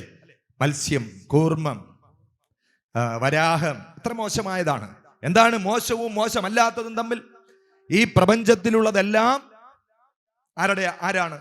ഈശ്വരനാണ്. ഇവിടെ നന്മകൾക്കും തിന്മകൾക്കും ഭേദമില്ല, എല്ലാം ഭഗവാൻ തന്നെയാണ്. അതാണ് ഈശാവാസ്യമിതം സർവം, സർവവും ഈശ്വരൻ തന്നെയായിരിക്കെ ഒന്നും മോശമായിട്ടില്ല എന്ന് നമ്മളെ ബോധിപ്പിക്കാൻ വേണ്ടിയാണ് ഭഗവാൻ ഇങ്ങനെ വ്യത്യസ്തമായ അവതാരങ്ങളെ എടുത്തത്. വരാഹസ്വരൂപം. നാരായണ നാരായണ നാരായണ. നമുക്കറിയാം ഹിരണ്യാക്ഷനെയും ഹിരണ്യകശിപുവിനെയും നമുക്കറിയാം. ഹിരണ്യാക്ഷൻ, നിങ്ങൾക്കറിയാവുന്ന കാര്യങ്ങളിലേക്ക് നമ്മൾ പോകാൻ സമയമില്ല. സ്വയംഭൂമനുവിൻ്റെ ബ്രഹ്മദേവന്റെ സൃഷ്ടികർമ്മങ്ങളൊക്കെ കഴിഞ്ഞ് ഭൂമിയെ തിരക്കിയപ്പോൾ ഭൂമി കാണാനില്ല. അങ്ങനെ ബ്രഹ്മാവിനെ ചെന്ന് കണ്ട് പറഞ്ഞു, ഞങ്ങൾക്ക് ഭൂമി കാണാനില്ല. അങ്ങനെ ഭഗവാന്റെ ബ്രഹ്മദേവന്റെ നാസാരന്ധ്രത്തിൽ നിന്നും ഒരു ചെറിയ കഷണമായിട്ട് പിറന്ന് ആകാശത്തോളം വളർന്നു. കഥ നിങ്ങൾക്കെല്ലാം അറിയാം, കഥയിലേക്ക് നമ്മൾ പ്രവേശിക്കുന്നില്ല. നാരായണ നാരായണ നാരായണ. ആ വരാഹം ഭൂമിയെ തട്ടിക്കൊണ്ടുപോയി. ആര്? ഹിരണ്യാക്ഷൻ. പാതാളത്തിലേക്ക് കൊണ്ടുപോയി, നദിയുടെ ഗർത്തത്തിലേക്ക് കൊണ്ടുപോയി, കടലിന്റെ ഗർത്തത്തിലേക്ക് കൊണ്ടുപോയി. ഭൂമി കാണാനില്ല. ഭൂമിയെ വീണ്ടെടുക്കാനായിട്ട് ആര് പോകുന്നു? നഷ്ടപ്പെട്ടതെല്ലാം വീണ്ടെടുക്കാൻ. എന്താണ്? നഷ്ടപ്പെട്ടതെല്ലാം വീണ്ടെടുക്കാൻ. ജീവിതത്തിൽ ഏതെങ്കിലും ജംഗ്ഷനിൽ വെച്ച്, ഏതെങ്കിലും ജീവിത പാതയിൽ വെച്ച് നമ്മുടെ പരമ്പരകളിൽ പലർക്കും പലതും നഷ്ടപ്പെട്ടിട്ടുണ്ടാവും. നമ്മുടെ മക്കളുടെ ജീവിതത്തിൽ വിദ്യാഭ്യാസം നഷ്ടപ്പെട്ടിട്ടുണ്ടാവും, തൊഴിൽ നഷ്ടപ്പെട്ടിട്ടുണ്ടാകും, പൂർവികരായിട്ട് സമ്പാദിച്ചെന്ന സമ്പത്ത് നഷ്ടപ്പെട്ടിട്ടുണ്ടാവും. അങ്ങനെ എന്തെല്ലാം നഷ്ടങ്ങളാണ്. ഇതിന്റെ ആകത്തുകയാണ് ഹിരണ്യാക്ഷൻ അടിച്ചു കൊണ്ടുപോയത്. എന്താണ്? കാണാനില്ല. നമ്മുടെ ഗൃഹങ്ങളിൽ എന്ത് കാണാനില്ല? നമ്മുടെ പൈതൃകമായി കിട്ടിയ നമ്മുടെ സ്വത്തൊന്നും കാണാനില്ല. എല്ലാം നഷ്ടമായി. അവൻ കുടിച്ചു നശിപ്പിച്ചു, മറ്റൊരുത്തൻ വിറ്റ് നശിപ്പിച്ചു, മറ്റൊരുത്തനും വിറ്റ് മക്കളെ കല്യാണം കഴിച്ച് നശിപ്പിച്ചു. ഇപ്പൊ പാതയോരങ്ങളിലാണ് കിടപ്പ്. അങ്ങനെ എത്രയോ ആളുകളെ നമുക്ക് കാണാം. ഈ ഇരിക്കുന്ന എനിക്കും നിങ്ങൾക്കുമെല്ലാം ഇങ്ങനെ നഷ്ടങ്ങളുടെ ഒരു പരമ്പര ഉണ്ടാകും. നമ്മൾ വീട്ടിൽ ചെന്നിരുന്ന ഒരു 200 പേജിലെ ബുക്ക് എടുത്ത് ഒരു പേജിൽ ഒരു നഷ്ടം വെച്ച് എഴുതിയാൽ എനിക്കും നിങ്ങൾക്കും കാണും. അങ്ങനെ വരാഹസ്വരൂപിയായിരിക്കുന്ന ഭഗവാന്റെ ഭാഗം വായിക്കുമ്പോൾ നമുക്കൊരു സങ്കല്പം ഉണ്ടാകണം. എന്താണ് ആ സങ്കല്പം? നാരായണ നാരായണ. നമുക്ക് നമ്മുടെ തലമുറകളിലൂടെ നഷ്ടപ്പെട്ടു പോയതെല്ലാം എപ്രകാരമാണോ വരാഹസ്വരൂപിയായ ഭഗവാൻ പാതാളഗർത്തത്തിൽ നിന്നും ഭൂമിയെ തന്റെ തേറ്റ കൊണ്ട് ഉയർത്തിക്കൊണ്ടു വന്നത്, അതുപോലെ എന്റെ കണ്ണാ, തൃക്കയ്യിലപ്പ, ഗുരുവായൂരപ്പ, എന്റെ കണ്ണാ, നമ്മളെ നമ്മുടെ ജീവിതത്തിലേക്ക് മടക്കിക്കൊണ്ടുവരണേ. നഷ്ടപ്പെട്ടതെല്ലാം വീണ്ടെടുത്ത് നമ്മുടെ ജീവിതത്തിൽ നമ്മളെ വീണ്ടും സമ്പന്നനാക്കണേ. എങ്ങനെ സമ്പന്നൻ? സമ്പത്ത് കൊണ്ട് മാത്രമാണോ? അല്ല, സമ്പത്തുണ്ടാകണം. സമ്പത്തില്ലാതിരുന്നാൽ പറ്റില്ല. തിരുവള്ളുവർ തിരുക്കുറളിൽ പറഞ്ഞിട്ടുണ്ട്, സമ്പത്തില്ലാത്ത ആചാര്യൻ പറയുന്നത് പോലും ഭക്തന്മാർ ശ്രവിക്കില്ല. അതുകൊണ്ട് സമ്പത്ത് വേണം. എന്തുകൊണ്ട് സമ്പത്ത് വേണം? നമ്മൾ ഗൃഹസ്ഥന്മാരാണ്. ഗൃഹസ്ഥന്മാരായിട്ടിരിക്കുന്നവർ അധ്വാനിക്കണം. അപ്പോൾ ഭഗവാൻ പറഞ്ഞൊരു വാക്ക് സന്ദർഭോചിതമായിട്ട് പറയുന്നു എന്നുള്ളതേ ഉള്ളൂ. എവിടെയാണോ ധനുർധരനായ അർജുനനും എവിടെയാണോ ആത്മീയ ചൈതന്യ തേജസ്സായിരിക്കുന്ന ഭഗവാനും ഒരുമിച്ചിരിക്കുന്നു, അവിടെയാണ് വിജയം. ഭഗവത്ഗീതയിലെ അവസാനത്തെ ശ്ലോകം. അതുപോലെ ആയിരിക്കണം നമ്മുടെ ജീവിതം. ഭൗതിക ജീവിതത്തിൽ കഠിനമായി അധ്വാനം ചെയ്യാനുള്ള മനസ്സിനുറപ്പും അതിനെ നിലനിർത്തുവാനുള്ള ഭഗവാനിലുള്ള അചഞ്ചലമായ ഭക്തിയും രണ്ടും കൂടെ ചേർന്നാൽ സമ്പാദിക്കുന്നതൊന്നും നഷ്ടമാവുകയില്ല. അപ്പോൾ വരാഹസ്വരൂപിയായിരിക്കുന്ന ഭഗവാൻ നമുക്കെന്ത് തരണം? നാരായണ, നഷ്ടങ്ങളെയെല്ലാം വീണ്ടെടുത്തു തരണം. അപ്പോൾ ആ നഷ്ടപ്പെട്ടു പോയതെല്ലാം വീണ്ടെടുത്തു തരുന്ന ഒരു ഭാവമാണ് വരാഹസ്വരൂപത്തിൽ നമ്മൾ കാണുന്നതെങ്കിൽ, വരാഹസ്വരൂപം വായിക്കുമ്പോൾ നമ്മൾ സങ്കല്പം ചെയ്ത് പ്രാർത്ഥിക്കണം അങ്ങനെ. അപ്പോൾ മത്സ്യസ്വരൂപായ ഓം ശ്രീ മത്സ്യസ്വരൂപായ ശ്രീമന്നാരായണായ നമ. ഓം കൂർമ്മസ്വരൂപായ ശ്രീമന്നാരായണായ നമ. ഓം വരാഹസ്വരൂപായ ശ്രീമന്നാരായണായ നമ. ഇനി ആരാണ്? നരസിംഹമൂർത്തി ഭഗവാൻ. നാരായണ നാരായണ നാരായണ. കഥ, ഭാഗവത കഥ അറിയാൻ വയ്യാത്ത, നരസിംഹമൂർത്തി ഭഗവാന്റെയും പ്രഹ്ലാദന്റെയും ചരിതമറിയാത്ത ആരും ഭാഗവത ഭക്തോത്തമന്മാരായിട്ടില്ല എന്ന് നമുക്കറിയാം. പ്രഹ്ലാദന്റെ അച്ഛന്റെ പേരെന്താണ്? ഹിരണ്യ. അമ്മയുടെ പേരെന്താണ്? കയാധു. അമ്മയുടെ പേര് കയാധു. എന്താണ്? കയാധുവിന്റെ ഗർഭത്തിൽ കിടക്കുമ്പോൾ നാരദ മഹർഷിയിൽ നിന്നും നാരായണ നാമം കേട്ട് വളർന്നതാണ് ആര്? പ്രഹ്ലാദൻ. അതിന് മുമ്പലത്തെ കഥകളും അതിന്റെ പിൻബലത്തെ കഥകളും നമുക്കറിയാം. പ്രഹ്ലാദൻ നമ്മളെ എന്തു പഠിപ്പിക്കുന്നു? കയാധു നമ്മളെ എന്തു പഠിപ്പിക്കുന്നു? വർത്തമാന കാലഘട്ടത്തിൽ, ഈ കലിയുഗത്തിന്റെ ഏറ്റവും സങ്കീർണമായ ഈ കാലഘട്ടത്തിൽ സാത്വികമായ വിചാരങ്ങളെല്ലാം നമ്മുടെ പെൺമക്കളും ആൺമക്കളും എല്ലാം നഷ്ടപ്പെടുത്തിക്കൊണ്ടിരിക്കുക. ഈശ്വരനാമങ്ങൾ കേൾക്കുന്ന ഹിന്ദുക്കൾ എവിടെയും, ഹിന്ദു പെൺകുട്ടികളും ഹിന്ദു ആൺകുട്ടികളും എവിടെയും കുറഞ്ഞുകൊണ്ടിരിക്കുകയാണ്. ഇല്ലാന്ന് നമ്മൾ പറയത്തില്ല, എവിടെയും കുറഞ്ഞുകൊണ്ടിരിക്കുകയാണ്. ഇതര മതങ്ങളെ സംബന്ധിച്ച് നോക്കുമ്പോൾ ഹിന്ദുക്കളിലാണ് ഏറ്റവും കൂടുതൽ മൂല്യച്യുതി വന്നിട്ടുള്ളത്. ഏറ്റവും കൂടുതൽ വൃദ്ധഭവനങ്ങളിൽ താമസിക്കുന്നതും ഹിന്ദുക്കളായിട്ടുള്ള അച്ഛനും അമ്മമാരുമാണ്. എന്തുകൊണ്ടാണ്? അവർ ജനിക്കുമ്പോൾ മുതൽ, എവിടെ ജനിക്കുമ്പോൾ മുതൽ?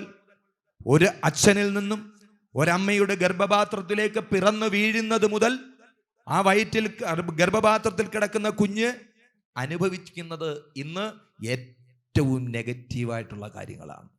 കഴിക്കുന്ന ഭക്ഷണം, കേൾക്കുന്ന വാക്കുകൾ, കാണുന്നവ, അഞ്ചിന്ദ്രിയങ്ങളിലൂടെയും ഗർഭസ്ഥ ശിശുവിന് കിട്ടിക്കൊണ്ടിരിക്കുന്നത് എന്താണ്? ഏറ്റവും മോശമായിട്ടുള്ളതാണ് ഇപ്പോൾ കിട്ടിക്കൊണ്ടിരിക്കുന്നത്. പ്രസവിച്ചു, കുഞ്ഞ് നല്ലപോലെ പ്രസവിച്ചു, വലിയ പ്രശ്നങ്ങളൊന്നുമില്ല. സിസേറിയൻ ആണെങ്കിലും 6 മാസത്തേക്ക് കാണാൻ പറ്റത്തില്ല, ഇൻക്യുബേറ്ററിൽ വെച്ചിരിക്കുക. എന്താ കാര്യം? പണ്ടത്തെ മക്കളുമാരെന്ത് ചെയ്യുമായിരുന്നു? അവർ വീട്ടുജോലികളൊക്കെ ചെയ്യുമായിരുന്നു, അവർ മിറ്റം തൂക്കുമായിരുന്നു, അവർ തുണി നനയ്ക്കുമായിരുന്നു. അപ്പോൾ അവരുടെ ശരീരത്തിന് ആവശ്യമായ ചൂടും ഒക്കെ ഈ കുഞ്ഞിന് കിട്ടിക്കൊണ്ടേയിരിക്കുമായിരുന്നു. എല്ലാ വിറ്റാമിനും ഈ പ്രകൃതിയിൽ എന്ത് ചെയ്തിട്ടുണ്ട്? ഈശ്വരൻ ചേർത്ത് വെച്ചിട്ടുണ്ട്. ആ വിറ്റാമിനൊന്നും യഥാസമയം നമ്മുടെ പെമ്മക്കൾക്ക് ഗർഭിണിയായിട്ടിരിക്കുമ്പോൾ പ്രകൃതി കൊടുക്കുന്നതൊന്നും വേണ്ട, വികൃതി കൊടുക്കുന്നതെല്ലാം ഇന്നത്തെ നമ്മുടെ പെൺമക്കൾക്ക് മതി. പ്രത്യേകിച്ചും ഗർഭിണിയായിട്ടിരിക്കുമ്പോഴുള്ള കാര്യമാണ് നമ്മൾ പറയുന്നത്. കഷായങ്ങളും ലേഹ്യങ്ങളും എല്ലാം അന്യമായിട്ട് പബ്സും ബെപ്സിയും പെപ്സിക്കോളായും അതുപോലുള്ള സാധനങ്ങളാണ് നമ്മുടെ കുഞ്ഞുങ്ങളിപ്പോൾ കഴിക്കുന്നത്. എന്ത് ഫലം സംഭവിച്ചു? പിറക്കുന്ന കുഞ്ഞിനെ 5ാം ക്ലാസ്സിൽ കണ്ണാടി. ഞാനിപ്പോഴാണ് വെച്ചത്, 64ാമത്തെ വയസ്സിലാണ് വെച്ചത്. പിറക്കുന്ന കുഞ്ഞിന് 5ാമത്തെ വയസ്സിൽ കണ്ണാടി. തിരുവനന്തപുരത്ത് RCCയിലോട്ടൊന്ന് പോകണം. എൻ്റെ കണ്ണാ ഗുരുവായൂരപ്പാ ശരണം. എത്ര കുഞ്ഞുങ്ങളാണ് അവിടെ! കുഞ്ഞുങ്ങൾ ഒരു 5 വയസ്സ് 7 വയസ്സുള്ള കുഞ്ഞുങ്ങൾ. 18 കല്യാണം കഴിഞ്ഞ് ഒരു കുഞ്ഞ് പിറക്കുന്നതിന് മുമ്പ് യൂട്രസ് റിമൂവ് ചെയ്യേണ്ടി വരുന്ന പെൺകുട്ടികൾ. പേര് നിങ്ങൾ എണ്ണി നോക്കൂ, അതിൽ ബഹുഭൂരിപക്ഷവും ഹിന്ദുക്കളാണ്. എന്താണ് കാര്യം? ഒരു വിവാഹാനന്തര ജീവിതത്തിൽ, കുഞ്ഞുങ്ങളുടെ വിവാഹാനന്തര ജീവിതത്തിൽ അവർക്ക് കൊടുക്കേണ്ട, പ്രത്യേകിച്ച് പെൺമക്കൾക്ക് കൊടുക്കേണ്ടതൊന്നും കൊടുക്കാൻ ഇന്നത്തെ അമ്മമാർക്ക് കഴിയുന്നില്ല.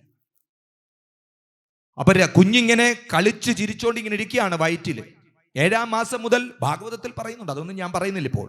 ഭാഗവതത്തിൽ എന്ത് ചെയ്തിട്ടുണ്ട്? ഒരു ഗർഭപാത്രത്തിലേക്ക് ഒരു കുഞ്ഞ് പിറന്നു വീഴുന്ന സമയം മുതൽ അവിടുന്ന് പ്രസവിച്ച് കുഞ്ഞ് പുറത്തു വന്നവൻ മരിക്കുന്നിടം വരെയുള്ള കാര്യം ഭാഗവതത്തിൽ പറയുന്നുണ്ട്. ആചാര്യന്മാരത് പറഞ്ഞിട്ടുണ്ടാകും. അപ്പോ നമ്മുടെ മക്കൾ, നമ്മുടെ പെൺമക്കൾ അവരുടെ ജീവിതം കൊണ്ട് നഷ്ടമാക്കി കളഞ്ഞു. എന്തെന്ന്? സംസ്കാരത്തെ അല്ല, അവരുടെ ജീവിതത്തെ, അവരുടെ ജീവിതത്തെ നഷ്ടമാക്കി കളഞ്ഞു. അപ്പോൾ അവർ കഴിക്കുന്നത് എന്താണ്? അവർ സാത്വികമായ ഭക്ഷണമല്ല കഴിക്കുന്നത്. എന്താണ് സാത്വികമായ ഭക്ഷണം? ഒരു കുഞ്ഞിങ്ങനെ സന്തോഷത്തോടുകൂടി ഇങ്ങനെ വയറ്റിൽ ഇങ്ങനെ ഇരിക്കുകയാണ്. അമ്പലപ്പുഴയിൽ നിന്ന് കൊണ്ടുവന്ന ഒരു ഇച്ചിരി പാൽപ്പായസമാണ് ആര് കഴിച്ചത്? കുഞ്ഞ് കഴിച്ചത്. അമ്മൂമ്മ കൊണ്ടുവന്നതാ. അപ്പൊ അത് കഴിച്ചു കഴിഞ്ഞ ഉടനെ മരുമോള് പറഞ്ഞു, അമ്മായിയമ്മയുടെ അടുത്ത്, ഭർത്താവിൻ്റെ അടുത്ത് പറഞ്ഞു, അമ്മായിമ്മ പാൽപ്പായസം കൊണ്ട് കൊടുത്തു. അതിങ്ങനെ നുണഞ്ഞ് കുഞ്ഞിങ്ങനെ ഇരിക്കുമ്പോഴത്തേക്കും മരുമോള് കെട്ടിയവനോട് പറഞ്ഞു, അവിടെ കെട്ടിയവനോട് പറഞ്ഞു, എനിക്കൊരു ഐസ്ക്രീം തിന്നാൻ കൊതിയാണ് മാഷെ, നിങ്ങൾ പോയി ഒരു ഐസ്ക്രീം വാങ്ങിച്ചുകൊടുത്താന്ന് പറഞ്ഞു. അപ്പോൾ ഈ പാൽപ്പായസത്തിൻ്റെ പുറത്ത് ഈ ഐസ് അങ്ങോട്ട് ചെന്നപ്പോഴത്തേക്ക് ഈ കുഞ്ഞിനുണ്ടായ വിറയൽ മാറ്റാൻ ആരെ കാണിക്കാൻ കൊണ്ടുപോകണം? ന്യൂറോളജിസ്റ്റിനെ കാണിക്കാൻ കൊണ്ടുപോകണം. അതിന് ഉത്തരവാദി ന്യൂറോളജിസ്റ്റ് അല്ല, ഓരോ പെൺമക്കളുമാണ്. ഒരു കുഞ്ഞിനൊരു അസുഖം വരുന്നതിന് പ്രധാന കാരണം നമ്മൾ പറഞ്ഞു കൊടുക്കണം. നമ്മൾ നമ്മുടെ മക്കളെ എന്ത് ചെയ്യണം? പറഞ്ഞു കൊടുക്കണം. ഇങ്ങനെ ദൈനംദിന ജീവിതത്തിൽ, അതൊന്നും ഞാൻ കൂടുതൽ വിസ്തരിക്കുന്നില്ല, ദൈനംദിന ജീവിതത്തിൽ എന്ത് കേൾക്കണം, എന്ത് കേൾക്കരുത് എന്ന് പ്രഹ്ലാദൻ നമ്മളെ പഠിപ്പിച്ചു. എന്ത് കേൾക്കണം, എന്ത് കേൾക്കരുത്. അസുരകുലത്തിൽ അതുകൊണ്ടാണ് എന്ത് ചെയ്തത്? പ്രഹ്ലാദൻ പിറന്നത്. അസുരകുലത്തിൽ പ്രഹ്ലാദൻ പിറന്നത് അതുകൊണ്ടാണ്. അപ്പോൾ നമ്മുടെ എല്ലാം കുടുംബങ്ങളിൽ സാത്വികമായ സന്തതി പരമ്പരകൾ, സാത്വികമായ ഹിന്ദു സമൂഹം വളർന്നു വരണമെങ്കിൽ തീർച്ചയായും അതിനുള്ള കൗൺസിലിംഗ് കൊടുക്കാനുള്ള തയ്യാറാവണം നമ്മുടെ അമ്മമാർ. വീട്ടിലെ അമ്മൂമ്മമാരില്ലല്ലോ, അമ്മമാർക്ക് ഇത് പറഞ്ഞു കൊടുക്കാൻ പറ്റത്തില്ല. എന്താ കാര്യം? പലപ്പോഴും അമ്മയും മോളും ഒക്കെ സമപ്രായക്കാരായിട്ടാണ് ഇന്ന് കാണുന്നത്. അമ്മയും മോളും എല്ലാം സമപ്രായക്കാരായിട്ടാണ് കാണുന്നത്. എല്ലാവരും സന്ധ്യ സമയത്ത് നാമം ചൊല്ലാനും സമയമില്ല. എല്ലാവരും അവരവരുടെ ചിന്തകളിൽ. ഒരു വീട്ടിൽ ചെന്നാൽ സന്ധ്യയ്ക്കോ എപ്പോഴോ ഒരു വീട്ടിൽ ചെന്നാൽ 5 പേരുണ്ടെങ്കിൽ 5 പേര് 5 മൊബൈലിനകത്താണ് ഇരിക്കുന്നത്.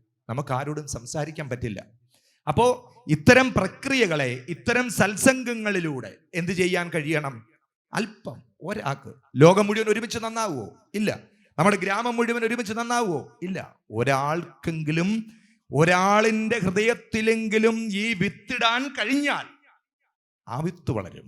അവൻ്റെ ജീവിതത്തിൽ ആ വിത്ത് വളരും. അങ്ങനെ വളർന്നിട്ടുള്ള നിരവധി കുടുംബങ്ങൾ നമ്മുടെ കഴിഞ്ഞകാല ജീവിതത്തിനിടയിൽ നമ്മൾ കണ്ടിട്ടുണ്ട്. ഇനി പ്രഹ്ലാദൻ കഴിഞ്ഞു, ഇനി നരസിംഹമൂർത്തിയിലേക്കൊന്ന് വന്നാണ്. എന്താണ് നരസിംഹമൂർത്തി പറഞ്ഞിരുന്നത്? ഭഗവാനെ ഹരേ കണ്ണ ഗുരുവായൂരപ്പ ശരണം. പ്രഹ്ലാദൻ പറഞ്ഞു, നമ്മൾ പറഞ്ഞല്ലോ, നമ്മൾ ഭാഗവത കഥയിലൂടെയല്ല നമ്മൾ യാത്ര ചെയ്യുന്നത്. ഈ ഭാഗവത പദങ്ങൾ നമ്മുടെ ദൈനംദിന ജീവിതത്തിൽ നമുക്കെന്ത് ദിശാബോധം നൽകുന്നു എന്ന്. അതാണ് ഭാഗവത ആരാധനയ്ക്ക് പാത്രമാകുന്നത്. ഹരേ കണ്ണ ഗുരുവായൂരപ്പ ശരണം. പ്രഹ്ലാദൻ പറഞ്ഞു, ഈ തൂണിലുണ്ട്, ഈ തുരുമ്പിലുണ്ട് ഭഗവാൻ. ഇത് ഹിരണ്യകശിപുവിനോട് പറഞ്ഞതല്ല. പിന്നെയോ ഇത് നമ്മളോട് പ്രഹ്ലാദൻ പറഞ്ഞു തരികയാണ്. എന്താണ് പറഞ്ഞു തരുന്നേ? സകല ചരാചരങ്ങളിലും ആര് നിറഞ്ഞു നിൽക്കുന്നു? ഭഗവാൻ നിറഞ്ഞു നിൽക്കുന്നു. ഇവിടെയുണ്ടോ എന്ന് ഹിരണ്യകശിപു ചോദിക്കുമ്പോൾ നമ്മുടെ അന്തർഗതം പറയുന്നു, ഇന്ന് തൃക്കയ്യപ്പനെ കാണാൻ പോയില്ലാഞ്ഞുകൊണ്ട് കണ്ണനെ കാണാൻ പറ്റുന്നില്ല എന്ന് പറയും. അങ്ങനെയല്ല. ഒരിക്കൽ വന്നാൽ കണ്ണൻ നമ്മുടെ മനസ്സിൽ ഇങ്ങനെ ഉറഞ്ഞിരിക്കും. ഏത് സമയത്തും കണ്ണനെ കാണാം. കണ്ണനെ കാണാൻ സമയം വേണോ? ഇപ്പോഴെല്ലാവരും, പണ്ടൊക്കെ എല്ലാവരും ഇങ്ങനെ നാരായണ ജയ നാരായണ ജയ നാരായണ ജയ വരദഗരേ കൃഷ്ണ നാരായണ തവ പാദ സരോജമൻ. ഇപ്പൊ അങ്ങനെയാണോ പറയുന്നത്? അല്ല. നാരായണ ജയ നാരായണ ജയ നാരായണ ജയ വരദഗരേ കൃഷ്ണ നാരായണ തവ പാദ സരോജമി. അമ്പലത്തിൽ തന്നെ ഉണ്ടാകേണം. എന്നാലല്ലേ നമുക്ക് തൊഴാനൊക്കൂ. കാരണം എന്താ? നമ്മുടെ മനസ്സതിന് ഭാഗമല്ല. അഷ്ടബന്ധമിളകിയത് അമ്പലത്തിനല്ല, പിന്നെ എവിടെയാണ്? നമ്മുടെ മനസ്സുകളിലാണ് എന്ത് ചെയ്തത്? അഷ്ടബന്ധമിളകിയത്. വിശ്വാസത്തിന്റെ മാത്രമല്ല, എല്ലാ കൽമഷങ്ങളും നിറഞ്ഞ് നമ്മുടെ മനസ്സ് നാശമായിട്ടിരിക്കുമ്പോൾ കണ്ണൻ അവിടെ ഇരിക്കാൻ എവിടെ സ്ഥലം? കണ്ണൻ ഇരിക്കണമെങ്കിൽ നിങ്ങളുടെ ഹൃദയത്തിൽ നമ്മൾ ഇതുവരെ കണ്ടുപിടിക്കാൻ, ലോകത്തൊരു ശാസ്ത്രത്തിനും കണ്ടുപിടിക്കാൻ കഴിഞ്ഞിട്ടില്ലാത്ത ശരീരത്തിലെ ഒരു അവയവമാണ് മനസ്സ്. ആ മനസ്സിന്റെ ഒരു കോണിൽ ഒരു പിരിയത്തിന്റെ 100 ഗണിച്ച് നാരായണ സൂക്തത്തിലുണ്ട്. നാരായണ സൂക്തം ഒരു പിരികത്തിൻ്റെ 100 വിഭജിച്ചതിൽ ഒരു അംശത്തിന് എന്ത് വലിപ്പമുണ്ടോ അത്രയും സ്ഥലമെങ്കിലും ഈ അഴുക്ക് വരളാതെ മനസ്സിലൊന്ന് ഇട്ടിരുന്നാൽ തവ പാദ സരോജമൻ അകമേ വിലസും നാരായണ ജയ. അങ്ങനെ സർവചരാചരങ്ങളിലും നിറഞ്ഞിരിക്കുന്നതായ ഭഗവാൻ എപ്പോഴും നമ്മുടെ മനസ്സിലാണ് എന്ത് ചെയ്യേണ്ടത്? കൊണ്ട് നടക്കേണ്ടത്. തുണി നനയ്ക്കുമ്പം നാരായണനെ വിളിക്കാൻ പറ്റുമോ? പറ്റത്തില്ല സ്വാമി, തുണിയുടെ അഴുക്ക് പോകത്തില്ല. അന്നേരം തുണി ഭഗവാന്റെ ഉടയാടയാണെന്ന് സങ്കല്പിക്കണം എന്ന് ആചാര്യന്മാർ പറഞ്ഞു തരുന്നു.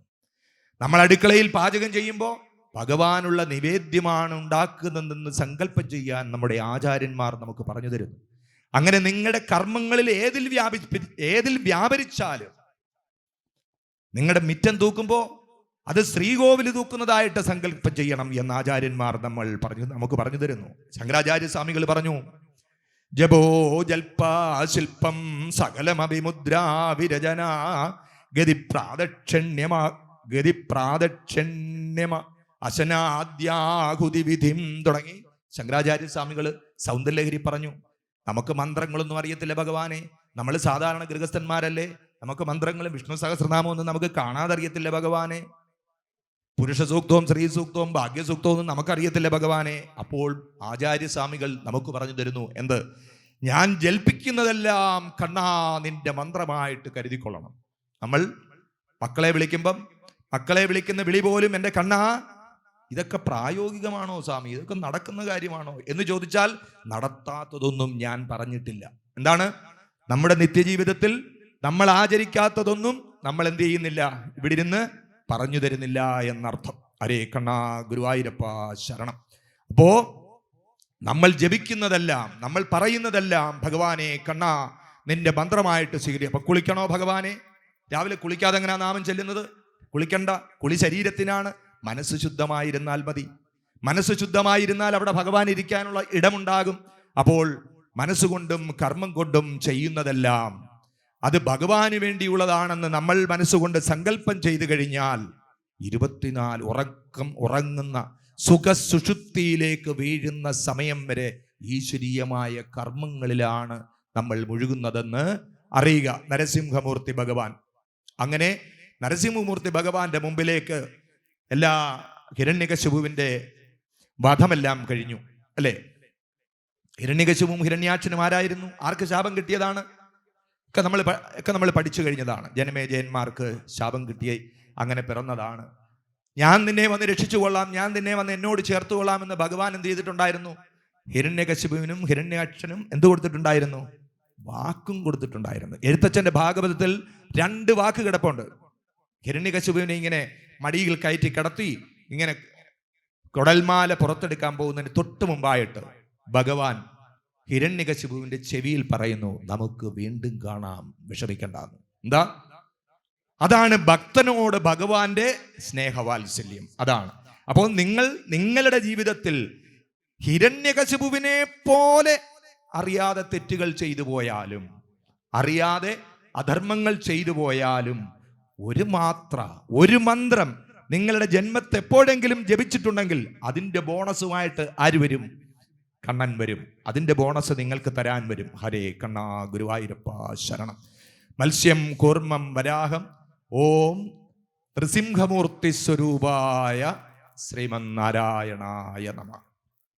ഇനിയും പരശുരാമൻ, ശ്രീരാമൻ, ബലരാമൻ, ശ്രീകൃഷ്ണൻ ഇവരുടെയെല്ലാം ജീവിതങ്ങൾ കൊണ്ട്, ഇവരുടെയെല്ലാം കർമ്മങ്ങൾ കൊണ്ട് നമ്മളെ പഠിപ്പിക്കുന്നതും എന്താണ്? ദൈനംദിന ജീവിതത്തിന്റെ ഭാഗങ്ങളാണ്. അച്ഛനെ അനുസരിക്കുന്ന ജമദഗ്നി മഹർഷി, അതാണ് പരശുരാമന്റെ അച്ഛൻ. ഒറ്റ വാക്കേ ഞാൻ അതിനകത്ത് പറയുന്നുള്ളൂ. എന്താണത്? അച്ഛൻ പറഞ്ഞ വാക്ക് മകൻ പാലിച്ചു. അച്ഛൻ പറയുന്ന വാക്കുകൾ മക്കൾ പാലിക്കാനുള്ളതാണ്.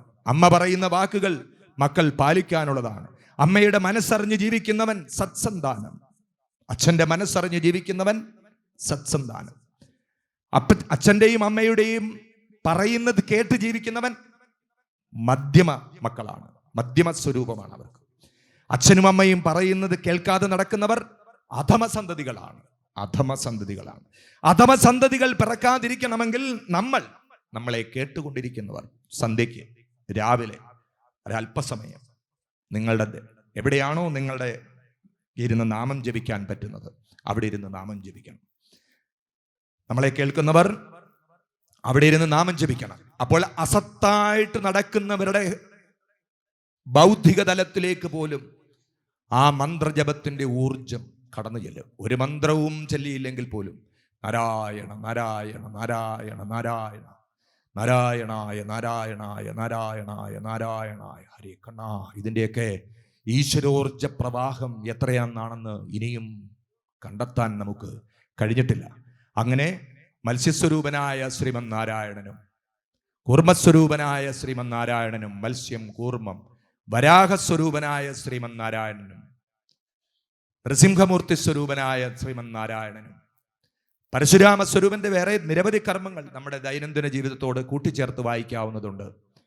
അധർമ്മങ്ങൾ ചെയ്തവരെ, അധർമ്മങ്ങൾ ആര് ചെയ്താലും ശിക്ഷിക്കുന്ന ആളായിരുന്നു പരശുരാമൻ. അപ്പൊ അധർമ്മങ്ങൾ ചെയ്യുന്ന ഒരു വിഭാഗം നമ്മുടെ വീട്ടിലുണ്ട്. നമ്മൾ പുറത്തേക്ക് പോകണ്ട, നമ്മുടെ കുടുംബത്തിൽ തന്നെയുണ്ട്, നമ്മുടെ മനസ്സ് തന്നെയുണ്ട്. ചിലപ്പോൾ നമ്മുടെ കർമ്മങ്ങളിൽ പോലും അധർമ്മം കടന്നു വരാം. പരശുരാമ സ്വരൂപനായിരിക്കുന്ന ഭഗവാൻ എപ്രകാരമാണോ അധാർമികളായ ക്ഷത്രിയ വർഗത്തെ യാതൊരു ക്ഷമയും കൂടാതെ നിഗ്രഹിച്ചു കളഞ്ഞത്, അതുപോലെ പരശുരാമ സ്വരൂപനായിരിക്കുന്ന ഭഗവാനെ നിന്റെ മഴുകൊണ്ട്, അങ്ങയുടെ കൈകളിലിരിക്കുന്ന മഴുവുകൊണ്ട് നമ്മുടെ ദൈനംദിന ജീവിതത്തിൽ എന്റെയും എൻ്റെ കുടുംബാംഗങ്ങളുടെയും ഉള്ളിൽ അധാർമികമായ കർമ്മങ്ങൾ ചെയ്യാനുള്ള ബോധം വളർന്നു വരികയാണെങ്കിൽ കടക്കി വെച്ച് വെട്ടിക്കളഞ്ഞേക്കണേ ഭഗവാനെ എന്ന് പ്രാർത്ഥിക്കണം, എന്ന് പറയണം. ഇതിനൊക്കെ ഉള്ളതാണ് നമ്മുടെ ഭാഗവതം. ഭക്തിയും ജ്ഞാനവും വൈരാഗ്യവും അതാണ് ഭാഗവതം തരുന്നത്. ഭക്തിയിലൂടെ ഭഗവാനിലേക്ക് പ്രവേശിച്ച് ഭാഗവതത്തിലൂടെ, ഭാഗവത പദങ്ങളിലൂടെ പ്രകാശനം ചെയ്യപ്പെടുന്നതായ ജ്ഞാനത്തെ നമ്മൾ സ്വീകരിക്കണം. സ്വീകരിച്ച് കടയിൽ കൊണ്ട് പൊതിഞ്ഞു വിൽക്കാനാണോ? അല്ല. അത് നമ്മുടെ ദൈനംദിന ജീവിതത്തിൽ എങ്ങനെ പ്രയോജനപ്പെടുത്താൻ കഴിയും, ദിശാബോധം നൽകാൻ കഴിയും നമ്മുടെ സന്തതി പരമ്പരകൾക്ക്.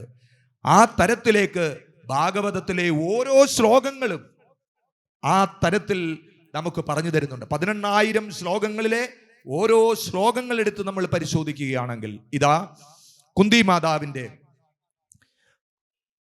മാതാവിന്റെ അടുത്തേക്ക് നമുക്കൊന്ന് പോകാം. കുരുക്ഷേത്ര യുദ്ധമെല്ലാം കഴിഞ്ഞു. ഭാഗവതം പ്രഥമസ്കന്ധം നിങ്ങൾക്ക് എല്ലാവർക്കും അറിയാവുന്നതാണ്. അതിലേക്ക് നമ്മൾ കടക്കുന്നില്ല.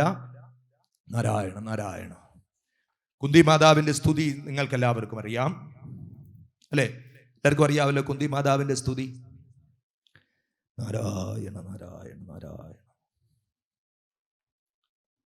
നമസ്യേ പുരുഷം ത്വാദ്യം ഈശ്വരം പ്രകൃതേ പരം അലക്ഷ്യം സർവഭൂതാനാം. മിക്കവാറും ഇതും കൂടെ പറയാനുള്ള സമയമാണ് നമുക്കുള്ളത്. നാരായണ. ഇവിടെ അമ്മമാർ കൂടുതലിരിക്കുകയാണ്. അമ്മയും അച്ഛനുമൊക്കെ കഴിഞ്ഞ ജന്മങ്ങളിലെ അച്ഛന്മാരെല്ലാം അതിനു മുമ്പത്തെ ജന്മത്തിലെ അമ്മമാരായിരിക്കാം. ഈ ജന്മത്തിലെ അമ്മമാരെല്ലാം കഴിഞ്ഞ ജന്മത്തിലെ അച്ഛന്മാരായിരിക്കാം. അതുകൊണ്ട് ഏതച്ഛനെയാണ്, ഏതമ്മയെയാണ് അമ്മയ്ക്ക് നഷ്ടപ്പെട്ടതെന്ന് ചോദിക്കുന്ന ഭാഗവത സന്ദർഭങ്ങൾ നിരവധിയാണ്. ഭരതരാജാവിന്റെ കഥയിലൂടെ 3 ജന്മങ്ങളിൽ നമ്മളിങ്ങനെ ആണായിട്ടും പെണ്ണായിട്ടും പശു പക്ഷി മൃഗാദികളായിട്ടും ഒക്കെ നമ്മളിങ്ങനെ കടന്നു പോകുന്നത് നമുക്ക് ഭാഗവതത്തിൽ കാണാൻ സാധിക്കും. അപ്പൊ അതുകൊണ്ട് കുന്തി മാതാവിന്റെ സ്തുതി. കുന്തി മാതാവ് കുരുക്ഷേത്ര യുദ്ധമെല്ലാം കഴിഞ്ഞു. പാണ്ഡവന്മാരെല്ലാം വിജയിച്ചു. കൗരവർക്കെല്ലാം പല ക്ലേശങ്ങളും പറ്റി. കൃഷ്ണൻ ദ്വാരകയിലേക്ക് പോകുന്നു. ഇതൊക്കെ നമുക്ക് ഭാഗവതത്തിൽ നമുക്കറിയാൻ സമയം നമുക്ക് പറഞ്ഞിട്ടുള്ളതുമാണ്. എത്രയോ ആചാര്യന്മാരിലൂടെ ഞങ്ങൾ ശ്രവിച്ചിട്ടുള്ളതാണ്. അങ്ങനെ മടങ്ങിപ്പോകാനായിട്ട് പോകുമ്പോൾ, ആര് മടങ്ങിപ്പോകാനായിട്ട് പോകുമ്പോൾ? കൃഷ്ണൻ, ഭഗവാൻ ശ്രീകൃഷ്ണ പരമാത്മാവ് ദ്വാരകയിലേക്ക് മടങ്ങിപ്പോകാൻ തുടങ്ങുമ്പോൾ കുന്തി മാതാവും പാഞ്ചാലിയും ഉത്തരയും അവരുടെ ഭാര്യമാരും കൊച്ചുമക്കളും എല്ലാവരും കൂടി കണ്ണന്റെ മുമ്പിൽ വന്നു. തേരിൽ കയറാനായിട്ട് പോവുകയാണ് ഭഗവാൻ. അപ്പൊ ഉത്തരയുടെ ഗർഭത്തിൽ കിടന്ന കുഞ്ഞിനെയൊക്കെ രക്ഷിച്ച ആളാണ് ആര്? ഭഗവാൻ ശ്രീമൻ നാരായണൻ. പറയാം അപ്പോൾ ഉള്ള പ്രാർത്ഥന. കുന്തിസ്തുതി നിങ്ങൾ കാണാതെ പഠിച്ചു വെക്കണം. കുന്തിസ്തുതി എഴുതി പഠിച്ചു വെക്കണം നിങ്ങൾ. ഭാഗവതത്തിൽ നമ്മൾ ആദ്യം പഠിക്കുന്നത് കുന്തിസ്തുതിയാണ്. നമസ്യേ പുരുഷം ത്വാദ്യമീശ്വരം പ്രകൃതേ പരം അലക്ഷ്യം സർവഭൂതാനാം അന്തർബഹിരവസ്ഥിതം. കുന്തിമാതാവ് പറഞ്ഞു, അകവും പുറവും നിറഞ്ഞു നിൽക്കുന്ന അല്ലയോ ഭഗവാനെ, സർവത്തിലും ആദിയായിട്ടുള്ള ഭഗവാനെ, പരിപൂർണനായിട്ടുള്ള ഭഗവാനെ, അങ്ങേക്ക് നമസ്കാരം. ഇങ്ങനെ പറഞ്ഞു വന്നിട്ട് കുന്തിമാതാവ് പറഞ്ഞു, മായയാകുന്ന തിരശ്ശീലയ്ക്ക് അപ്പുറം നിൽക്കുന്ന ഭഗവാനെ നമുക്ക് കാണാൻ പറ്റില്ല. മായാജവനികാച്ഛന്നം അജ്ഞാതോക്ഷജമവ്യയം നലക്ഷ്യസേ മൂഢദൃശ നടോ നാട്യതരോ യഥാം. ഭഗവാൻ ആടുന്ന നാട്യങ്ങൾ വളരെ വലുതാണ്. നമ്മളെപ്പോലുള്ള മൂഢബുദ്ധികൾക്ക് അത് കാണാനും കഴിയില്ല എന്ന് നമുക്കറിയാം ഭഗവാനെ. പല പരമഹംസന്മാർക്ക് പോലും ഭഗവാനെ കാണാൻ സാധിക്കുന്നില്ല. ഭഗവാനെ, അങ്ങനെയുള്ള ഭഗവാനാണല്ലോ ഞങ്ങളുടെ കൂടെ ഇത്രയും നാളും കഴിഞ്ഞത്. അതിൽ നമുക്ക് സന്തോഷമുണ്ട് ഭഗവാനെ എന്ന് പറഞ്ഞിട്ട് കുന്തിമാതാവ് സ്തുതിക്കുന്ന ശ്ലോകം ഏതാണ്? കൃഷ്ണായ വാസുദേവായ ദേവകീ നന്ദനായ ച നന്ദഗോപകുമാരായ ഗോവിന്ദായ നമോ നമഃ. നമഃ പങ്കജനാഭായ നമഃ പങ്കജമാലിനേ നമഃ പങ്കജനേത്രായ നമസ്തേ പങ്കജാംഘ്രയേ. ഇത്രയും ഭഗവാനെ സ്തുതിച്ച ശേഷം കുന്തിമാതാവ് പറയുന്നതാണ് നിങ്ങൾ എന്ത് ചെയ്യേണ്ടത്? വ്യാഖ്യാന സഹിതം പഠിക്കേണ്ടത്. ഇപ്പൊ പഠിക്കാനും സമയമില്ല, നമുക്ക് പഠിപ്പിക്കാനും സമയമില്ല. ആയതുകൊണ്ട് അതിൻ്റെ പ്രധാനപ്പെട്ട കാര്യങ്ങൾ മാത്രം നമ്മൾ പറയുകയാണ്. എന്താണ് പറയുന്നത്? ഭഗവാനെ, ദാരിദ്ര്യത്തിന്റെ പടുങ്കുഴിയിലായിരുന്നു ഞങ്ങൾ വനവാസകാലത്ത്. അപ്പോഴാണ് ദുർവാസാവ്, ദുര്യോധനൻ പറഞ്ഞു വിട്ട് നമ്മുടെ വീട്ടിലേക്ക് വന്നത്. പട്ടിണിയായിരുന്നു, ഉള്ളതെല്ലാം ഞങ്ങൾ വെച്ച് കഴിച്ചും കഴിഞ്ഞു ഭഗവാനെ. ഇനി എങ്ങനെയാണ്? ഇദ്ദേഹത്തിന് ഭക്ഷണം കൊടുത്തില്ലെങ്കിൽ ഇദ്ദേഹം നമ്മളെ ശപിക്കുകയും ചെയ്യും. അന്നേരം ഭഗവാൻ എന്തോ കൊടുത്തു? ഒരു ചീരയില കൊടുത്തു. എന്തോ കൊടുത്തു? പാത്രത്തിന്റെ അറ്റത്ത് എന്തുണ്ടായിരുന്നു? നാരായണ നാരായണ നാരായണ നാരായണ. ഇവിടെ പ്രാർത്ഥന എന്താണ്? നമ്മുടെ ദൈനംദിന ജീവിതത്തിൽ നമ്മൾ സദാ നാനാതരത്തിലുള്ളതായ ദാരിദ്ര്യത്തിലേക്ക്. ദാരിദ്ര്യം എന്ന് പറഞ്ഞാൽ ഭക്ഷണത്തിന് മാത്രമാണോ? അല്ല. ഭക്ഷണത്തിന് ദാരിദ്ര്യം, ധനത്തിന് ദാരിദ്ര്യം, സ്നേഹത്തിന് ദാരിദ്ര്യം, ജ്ഞാനത്തിന് ദാരിദ്ര്യം. ദാരിദ്ര്യം എന്ന് പറഞ്ഞാൽ ധനത്തിന്റെ മാത്രമാണെന്ന് ആരും ധരിക്കരുത്. നമ്മുടെ എല്ലാം കുടുംബങ്ങളിൽ ഇന്ന് നാനാതരത്തിലുള്ള ദാരിദ്ര്യമാണ്.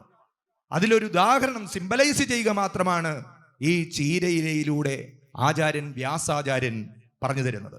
എപ്രകാരമാണോ തൻ്റെ പാത്രത്തിന്റെ അറ്റത്ത് ഒരു ചീരയില ഇരുന്ന് അതിലൂടെ ആർക്കെല്ലാമാണ് പിന്നീട് ഭക്ഷണം വിളമ്പിക്കൊടുത്തത്, അതുപോലെ എൻ്റെ കണ്ണാ തൃക്കയിലപ്പ, എൻ്റെ കണ്ണാ ഗുരുവായൂരപ്പ, നാനാതരത്തിലുള്ള ദാരിദ്ര്യത്തിൽ നമ്മൾ മുങ്ങിത്താഴുമ്പോൾ നമ്മുടെ മക്കൾ, അമ്മയെ സ്നേഹിക്കാത്ത മക്കൾ, അച്ഛനെ സ്നേഹിക്കാത്ത മക്കൾ, പരസ്പരം അങ്ങോട്ടും ഇങ്ങോട്ടും ശണ്ട കൂടുന്ന കുടുംബങ്ങൾ എത്രയാണ് എണ്ണിയാൽ തീരാത്തത്ര മാത്രമുണ്ട്. അച്ഛൻ താഴെ ഇരുന്ന് നാമം ചെല്ലുമ്പോൾ ഉറക്കെ TV വെക്കുന്ന മക്കൾ, ഇതെല്ലാം നമുക്ക് ഹിന്ദു കുടുംബങ്ങളിൽ കാണാം. ഭഗവാനെ, ഇതെല്ലാം അങ്ങ് കാണുന്നുണ്ടല്ലോ. ഈ തൃക്കയിൽ അപ്പന്റെ മുമ്പിൽ ഇവിടെ നിന്നും ധാരധാരയായി ഒഴുകിക്കൊണ്ടിരിക്കുന്നതായ ഈശ്വരോർജം ഏതെല്ലാം ഗൃഹങ്ങളുടെ വാതിലുകൾ തുറന്ന് ആ ഗൃഹങ്ങളുടെ ഉള്ളിൽ അധിവസിക്കുന്നതായ ഭക്തന്മാരുടെയും ഭക്തന്മാരല്ലാത്തവരുടെയും ഹൃദയത്തിലേക്ക്, ചിന്തയിലേക്ക്, കർമ്മത്തിലേക്ക് എത്തുന്നുണ്ടോ ഭഗവാനെ? അവരിൽ ദാരിദ്ര്യമുണ്ടാകില്ലേ? അതാണ് യജ്ഞത്തിന്റെ ഫലസിദ്ധി. നമ്മുടെ പ്രാർത്ഥനയിൽ എങ്ങനെയാണ്? എപ്രകാരമാണോ കുന്തി മാതാവിന് ചീരയില നൽകി ഭഗവാൻ ദാരിദ്ര്യം മാറ്റിയത്, എൻ്റെ കണ്ണാ, നമ്മുടെ ജീവിതത്തിലും ഭഗവാനെ ദാരിദ്ര്യമുണ്ടാകാതെ ഒരു കൈത്താങ്ങായിരിക്കണേ. ഉത്തരയുടെ ഗർഭത്തെ രക്ഷിച്ചില്ലേ ഭഗവാൻ? അല്ലേ? അതിനിപ്പോ നമ്മൾ എന്ത് വേണം? ഏതോ ഒരു കാലത്ത് ആരാണ്ടയുടെ അമ്പേറ്റെന്നാ പറഞ്ഞു, അല്ലയോ? ആരുടെയാണ്? അശ്വത്ഥാമാവിന്റെ അമ്പേറ്റ് ഇതിനെയാണ് ഇന്ന് നമ്മൾ കലിയുഗത്തിൽ പറയുന്നത് അബോർഷൻ എന്ന് പറയുന്നത്. എന്ത് പറയുന്നത്? അബോർഷൻ. കഴിക്കാൻ പാടില്ലാത്ത ഏതാണ്ട് കഴിച്ചു. അപ്പോൾ അശ്വത്ഥാമാവ് അയച്ച അഗ്നിശരത്തിന് തുല്യമായി നമ്മുടെ കുഞ്ഞിന്, അകത്ത് കിടക്കുന്ന കുഞ്ഞിന്. എപ്രകാരമാണോ ഉത്തരയെ ഭഗവാൻ രക്ഷിച്ചത്, അതുപോലെ നമ്മുടെ കുടുംബത്തിലെ പെൺമക്കൾ ഗർഭിണിയായിട്ടിരിക്കുമ്പോൾ സത്സന്താനങ്ങളാക്കി അവർക്ക് ജന്മം കൊടുക്കാൻ എൻ്റെ കണ്ണാ, എൻ്റെ ഗുരുവായൂരപ്പ, എൻ്റെ തൃക്കൈയിലപ്പ അനുഗ്രഹിക്കണേ. വെറുതെ കുന്തിസ്തുതി വായിച്ച് കുന്തിസ്തുതി കേട്ട് പോകരുത്. ഓരോ ശ്ലോകങ്ങളും ചെല്ലുമ്പോഴും ആ ശ്ലോകത്തിന്റെ ഉള്ളിൽ വർത്തമാന കാലഘട്ടത്തിലെ ഓരോ കുടുംബാംഗങ്ങൾക്കും ജീവിതത്തിന് ദിശാബോധം നൽകുന്ന സന്ദേശങ്ങളുണ്ട്. അത് കാണാതെ പോകരുത് ആരും. ഭക്തിയുണ്ട്. ആ ഭക്തിയോടുകൂടി ഭാഗവതത്തെ സമീപിക്കുമ്പോൾ മാത്രമാണ് ഭാഗവതത്തിൽ നിന്നും ജ്ഞാനം, ഭക്തിയിൽ നിന്നും ജ്ഞാനം എന്ത് ചെയ്യുന്നത്? എഴുന്നേറ്റ് വരുന്നത്. അപ്പോഴാദ്യം വേണ്ടത് ജ്ഞാനമല്ല, ഭക്തിയാണ്. ഭക്തിപൂർവം കുന്തിസ്തുതിയെ സമീപിക്കുമ്പോൾ കുന്തിസ്തുതിയിൽ നിന്നും ജ്ഞാനത്തിന്റെ കിരണങ്ങൾ നമ്മുടെ ഹൃദയപത്മത്തിലേക്ക് ഇങ്ങനെ വിടർന്നു വരും. വീണ്ടും പറഞ്ഞു, എപ്പോഴൊക്കെയാണോ എൻ്റെ മക്കൾക്ക് ശത്രുക്കളുടെ ആക്രമണം ഉണ്ടായപ്പോ അപ്പോഴൊക്കെ എൻ്റെ കണ്ണാ നീ വന്ന് രക്ഷിച്ചില്ലേ. അങ്ങനെ നമ്മുടെ ദൈനംദിന ജീവിതത്തിൽ നമ്മൾ അനുഭവിക്കുന്ന എന്തെല്ലാം പ്രയാസങ്ങളുണ്ടോ അതെല്ലാം കുന്തി മാതാവും അനുഭവിച്ചതാണ് കേട്ടോ. ആ കാലഘട്ടത്തിൽ സ്ത്രീ ശാക്തീകരണം, അതാണല്ലോ ഇന്ന് പറയുന്നത് സ്ത്രീ ശക്തി. അന്നത്തെ കാലഘട്ടത്തിൽ കുന്തി മാതാവിന്റെയും ഒക്കെ കാലഘട്ടത്തിൽ ഭർത്താവ് മരിച്ചുപോയ ചിതയിൽ ചാടി ചാവുകയാണ് പതിവ്.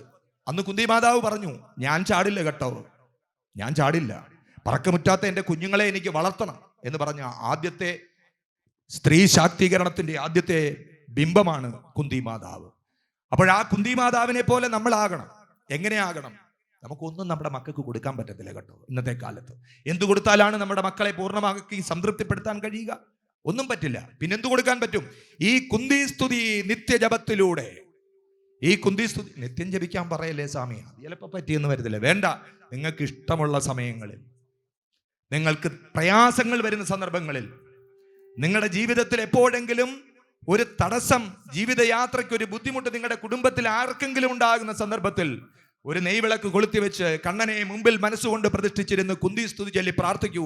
എപ്രകാരമാണോ ഏതേതെല്ലാം പ്രതിസന്ധി ഘട്ടങ്ങളിൽ ഭഗവാനെ നീ കുന്തി മാതാവിനെ സഹായിച്ചത്, കുന്തി മാതാവിന്റെ മുമ്പിൽ അനുഗ്രഹവുമായി എത്തിയത്, എൻ്റെ കണ്ണാ, എൻ്റെ തൃക്കൈയിലപ്പ, എൻ്റെ ഗുരുവായൂരപ്പ, അതുപോലെ നീ എൻ്റെ മക്കളുടെ മുമ്പിലും എത്തണേ, അതുപോലെ നീ എന്നെ സഹായിക്കാനും എത്തണേ എന്ന് കുന്തിസ്തുതി ചൊല്ലി പ്രാർത്ഥിക്കണം. ഭാഗവതത്തിലെ കുന്തിസ്തുതി മാർക്ക് ചെയ്ത് പഠിക്കേണ്ടതാണ്. ഓരോ ശ്ലോകവും എഴുതി പഠിക്കേണ്ടതാണ്. നേരെ ഇനിയും ഭീഷ്മരിലേക്ക്. നാരായണ നാരായണ. നമ്മൾക്കെല്ലാവർക്കും അറിയാം അർജുനന്റെ ശരമേറ്റ് ഉത്തരായണം കാത്ത് സ്വച്ഛന്ത മൃത്യുവിന് വേണ്ടി ഇങ്ങനെ കിടക്കുകയാണ് ഭീഷ്മരെന്ന് അറിയാൻ വയ്യാത്ത ഏത് ഭാഗവത ഭക്തന്മാരാണുള്ളത്? ഇല്ല, എല്ലാവർക്കും അറിയാം. ആ ശരശയ്യയിൽ കിടക്കുമ്പോൾ ഭീഷ്മർ ഇങ്ങനെ പ്രാർത്ഥിച്ചു. അതിന്റെ കഥയൊന്നും നമ്മൾ പറയുന്നില്ല. ആ ശരശയ്യയിൽ കിടക്കുമ്പോൾ ഭീഷ്മ മഹാശയൻ, ഭീഷ്മ പിതാമഹൻ ഇങ്ങനെ പ്രാർത്ഥിച്ചുകൊണ്ടേയിരുന്നു. നാരായണ നാരായണ. ഉത്തരായണത്തിൽ ആയിരിക്കണം നമ്മുടെ സ്വച്ഛന്ത മൃത്യു. എന്താണ് ഉത്തരായണം? അതിനെക്കുറിച്ച് നമ്മൾ പോകുന്നില്ല. ഒറ്റ വാക്കിൽ പറഞ്ഞാൽ, സൂര്യൻ ഉച്ചസ്ഥായിലേക്ക് പോകുന്ന ആ സമയം ഭഗവാന്മാർക്ക് ഏറ്റവും പ്രിയപ്പെട്ട കാലം ഉത്തരായണം, പിതൃക്കൾക്ക് ഏറ്റവും പ്രിയപ്പെട്ട കാലം ദക്ഷിണായനം. ഓക്കെ, അപ്പോൾ ദേ ഉത്തരായണ കാലം കാത്തു കിടക്കും. നമ്മളെല്ലാം ഉത്തരായണം കാത്തു കിടക്കുകയാണ്. നമ്മളെല്ലാം മരണം കാത്തു കിടക്കുകയാണ്. അർജുനൻ ഭൗതികതയുടെ പ്രതീകമാണ്. അർജുനൻ എന്താണ്? അർജുനന്റെ ശരമേറ്റു എന്ന് പറഞ്ഞ ശരശയ്യയിലാണ് ആര് കിടക്കുന്നത്? ഭീഷ്മ പിതാമഹൻ കിടക്കുന്നത് ശരശയ്യയിലാണ്. നമ്മൾ പിന്നെ കിടക്കുന്നത് പട്ടുമെത്തയിലാണ്. നമ്മൾ കിടക്കുന്നത് പട്ടുമെത്തയിലല്ല. നമ്മൾ കിടക്കുന്നത് നാനാതരത്തിലുള്ള ജീവിത യാത്രയിലിടയിൽ നാനാതരത്തിലുള്ളതായ ശരങ്ങളേറ്റ് നമ്മുടെ ശരീരത്തിലൂടെ ഓടുന്നതായ 70,000 നാഡീ നരമ്പുകളിൽ ഓടുന്ന രക്തധമനികളുണ്ടല്ലോ, രക്തകണങ്ങളുണ്ടല്ലോ. ആ രക്തകണങ്ങൾ പോലും വൈബ്രേറ്റ് ചെയ്യുകയാണ്. എന്തുകൊണ്ട്? നമുക്ക് പ്രതിരോധിക്കാൻ പറ്റുന്നില്ല നമ്മുടെ മുമ്പിലൂടെ വരുന്നതായ രോഗങ്ങളെ നമുക്ക് പ്രതിരോധിക്കാൻ കഴിയുന്നില്ല. നമ്മുടെ ശരീരത്തിന്റെ രക്തധമനികൾ പോലും എന്താണ്? സങ്കീർണതയിലാണ്.